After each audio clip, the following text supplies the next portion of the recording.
Hey, what's good? Coach Colin Castello with Shot Mechanics Basketball. Today, I'm going to teach you the secret keys to LeBron James's passing dominance.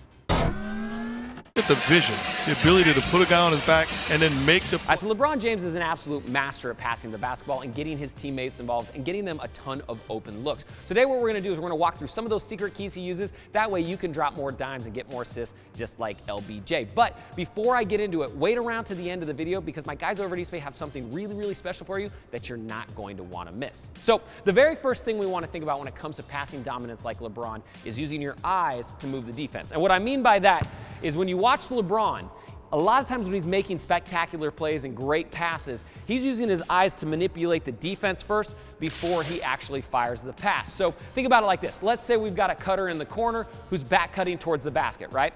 A lot of times if you just stare at that cutter the entire time, the defense knows exactly where you want to put it. But what we see LeBron do is he puts his eyes opposite away from the cutter a lot of times, and then we'll whip it as they're going back door, right? These no-look passes or these kind of eye shifts are really going to move the defense, right? It might just be a little bit or it might be a lot, but the great thing is you can even just get your defender to move one step over. A lot of times that's enough to open up that passing window to get an easy look for your teammate. Now, you can think about it a lot like a quarterback, right? Think about somebody like Tom Brady, right? If Tom Brady's getting ready to throw, he doesn't just stare at one receiver all the way down the field, across the field, and then throw it to him. No, his eyes are coming around. If he knows that he's got an open pass on the right, he's going to look to the opposite side of the field before he throws back, right? It allows the wide receiver to work, get open, and the DBs don't know the ball's coming. So it's the exact same way with basketball. Use your eyes. You've got to play chess instead of checkers. Think about throwing your eyes opposite before you whip the ball the other direction. All right, so the next key to getting super easy assists and really great passes is to key in on the help side defenders' heads. Now, what I mean by this is if LeBron James has the ball and let's say he's out at the top of the key, the help side defenders are going to be somewhere on the opposite side of the floor. So if you can keep an eye on their heads and see what direction they're turning, you're going to know that you're probably going to have a good passing opportunity, or if you're not going to, right? So a great kind of way to think about it is this.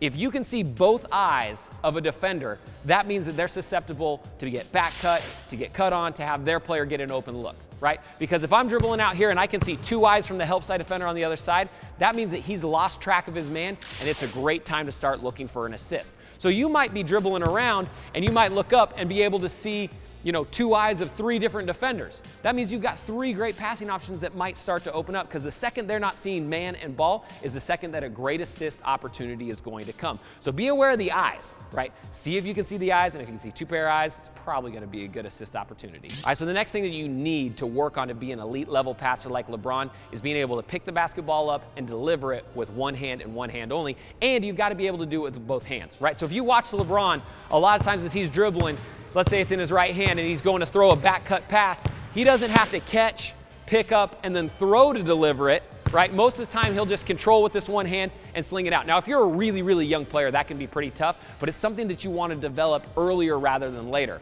right? Because a lot of times the difference between a stolen pass and a great assist is just a little bit, and it's a microsecond in time, right? So what you really want to work on is anytime you're coming out of your dribble, you want to work on being able to get your hand behind the ball and fire that pass nice and compact, right? This is why ball handling a lot of times is really important to passing. Why a lot of times the great ball handlers are also great passers is because if you're a good ball handler and you've got a nice tight handle where it's right here, you can throw that pass immediately instead of if it's way out here, you have to gather and it's tough to do, right? So think about being able to gather and throw with one-hand passes. I would try to, start working on it in low-risk scenarios, in practice, playing around with your friends, when you're playing, 2-on-2 or whatever it is. Really work on starting to only use one hand to pass, and you're going to notice that your assists are going to skyrocket because you can deliver the ball earlier rather than later. If this video helped you out, go ahead and hit that like button and then head to the comment section down below and let me know what sort of video you want to see next. And if you're new to Shot Mechanics, hit that subscribe button because we got videos coming out all the time that are going to get you better. And thanks to my guys over at East Bay, if you click the top link in the description down below, you're going to get free access to our East Bay Virtual Training Center where I've got a ton of drills and workouts based around your favorite NBA athletes to help you get better. And inside the East Bay Virtual Training Center, we're actually giving away about 3 pairs of shoes every month to people who have signed up. It's 100% free and a ton of value that you get on the inside. So once you hit that subscribe button, hit the top link in the description down below, and I'll see you inside the East Bay Virtual Training Center. Again, I'm Coach Colin Castello with Shot Mechanics Basketball. Thanks for watching, and until next time, splash on.